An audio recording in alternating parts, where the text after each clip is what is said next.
Muli po isang pinagpalang araw po sa inyong lahat at sa oras pong ito, taos puso po akong nagpapasalamat sa ating Panginoong Diyos na patuloy pong nagbibigay sa akin ng privilege na opportunity na patuloy pong magamit na instrumento ng ating Panginoon na makapagbahagi po sa inyo ng kanyang mga mensahe salita na patuloy pong magiging patnubay at gabay natin sa ating mga buhay, mensahe at salita po ng ating Panginoon na patuloy pong magbibigay ng sapat na kaalaman patungkol sa kanyang kalooban.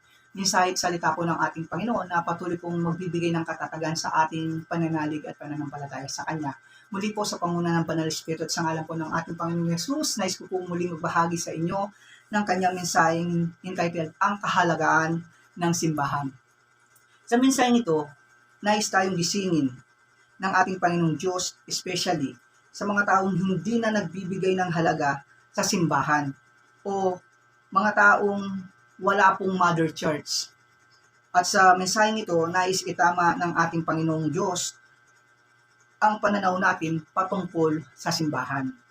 Marami kasing tao ang di na nagpapahalaga sa simbahan o sa church dahil sa mga mali nilang pananaw. Ayan po. Marami po daw mga tao ngayon na hindi na po binibigyan ng halaga yung paglilingkod sa Diyos o yung pagpunta sa church dahil sa mga maling pananaw nila, yung mga maling paniniwala nila. Dahil ako po, isa rin po ako na nagkaroon ng maling paniniwala at pananaw about sa church dati, nung hindi pa po ako binago ng Diyos. Kaya po, ang mga taong may mga maling pananaw sa church, mga tao talagang hindi po nakakapaglingkod sa Diyos. Mga taong hindi na po nagbibigay ng halaga patungkol sa Diyos. Ayan po. Ano ba yung mga nagiging maling pananaw ng tao? Bakit hindi po sila nagkakaroon ng time o hindi na po nila nabibigyan ng halaga o pansin ang simbahan? Ang unang maling pananaw po ng tao na ang akala nila ang church ay pangbawas lang ng kasalanan. Di ba pa, naging pananaw ko rin po to na, ay, mayroon akong nagawang kasalanan, pupunta ako sa church para humingi ako ng patawad kay Lord, di ba?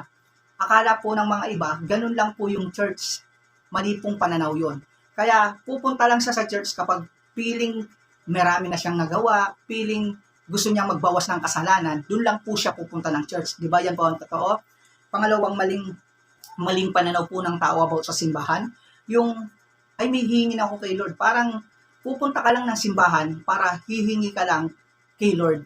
Di mo ba? Yan po ay isang maling pananaw din ng mga tao kung bakit po hindi po nabibigyan ng halaga ang paglilingkod sa Diyos o yung pagdalo sa simbahan.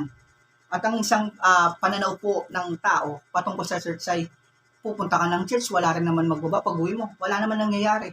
Yun po yung mga maling paniniwala at pananaw ng tao. Kaya hindi po talaga sila nakakapagbigay ng halaga sa simbahan o hindi po nila nabibigyan ng halaga yung paglilingkod sa Diyos. Kaya po sa oras pong ito, nais po tayong bigyan ng tamang pananaw ng Diyos kung ano yung kahalagan ng church o kung bakit natin kailangan na magkaroon ng mother church o bakit po natin kailangan talagang pumunta ng simbahan at sumamba sa Diyos. Ito po ang kahalagaan. Number 1, church is a molding place.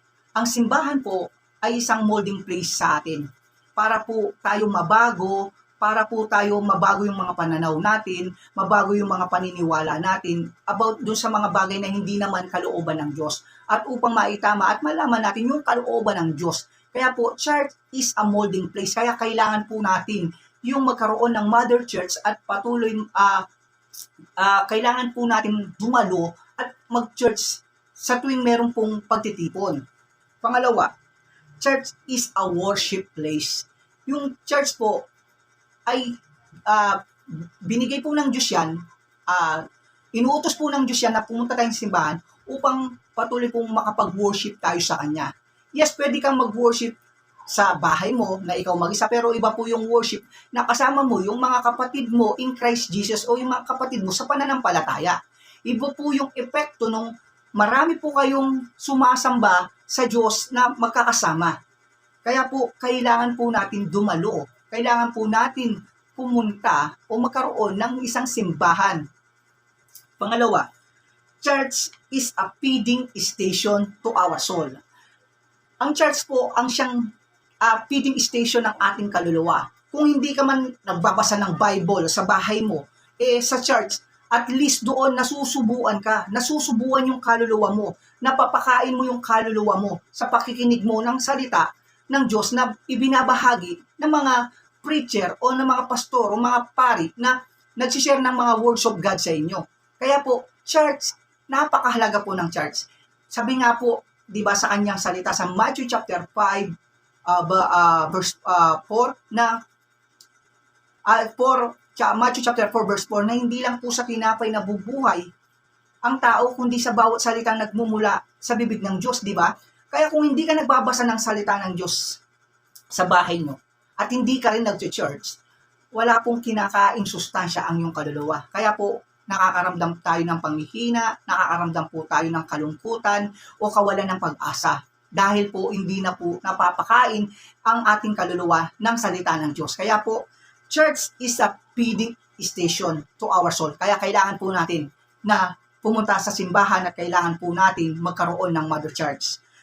Isa pa po na kahalagaan ng church, church is the place to strengthen us and encourage us. Ayan po. Ang church po daw ay isang place na magpapalakas sa atin at mag-i-encourage sa atin. Totoo nga po. Kapag nasa church po tayo, then nakakarinig po tayo ng mga message ni Lord, lumalakas po tayo. Nagkakaroon po tayo ng encouragement. Kapag narinig po natin yung mga pangako niya na hindi kita iiwan, hindi pababayaan. Sabi niya, no? Kaya po, napakahalaga po yung pagdalo sa church o pagkakaroon ng mother church sa ating buhay. At ang lastly, going to church is the command of God. Ayan, ang pagpunta sa church ay command po ng Diyos sa atin. Ganito po ang nasusulat sa Book of Hebrew, chapter 10:25. Ganito po, huwag nating kaligtaan ang pagdalo sa ating mga pagtitipon, gaya ng nakasanayan ng iba. Sa halip ay palakasin natin ang loob ng isa't isa, lalo na ngayong nakikita nating malapit na ang araw ng Panginoon. Di po ba, ang sabi po daw, huwag po daw natin kakalimutan ang pagdalo sa mga pagtitipon. Yan po ay command ng Diyos, yung pumunta po tayo sa mga simbahan. Patuloy po tayong mag-worship kasama ng ating mga kapatid in Christ Jesus. Ayan po. At sa Book of Efeso chapter 5 verse 19, 19 sabi po doon, umawit po tayo ng mga himno, mga salmo na magbibigay ng kaluguran sa Diyos. Kaya po, napakahalaga at dapat po natin bigyan ng halaga ang pagpunta sa church at pagkakaroon ng mother church. To be close, ang pagbibigay ng halaga sa simbahan ay para sa ating kapakinabangan, para tayo mabago at lalong makilala ang Panginoong Diyos.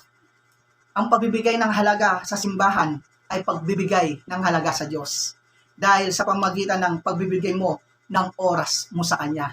Yan po, tandaan po natin, ang pagbibigay daw ng halaga sa simbahan ay pagbibigay ng halaga sa Diyos. Kaya po sa mumunting mensaheng ipinagkaloob po sa atin ng dakilang Diyos na banal sa oras na to, nawa po'y patuloy po tayong ginising at winake up ni Lord sa maging tamang pananaw natin about sa simbahan upang tayo po ay patuloy na makapaglingkod sa Kanya. Muli po, patuloy kong binabalik sa Diyos ang lahat ng papuri at pasalamat at pagdakilat sa dakilang ngalan ng ating Panginoong Yesus.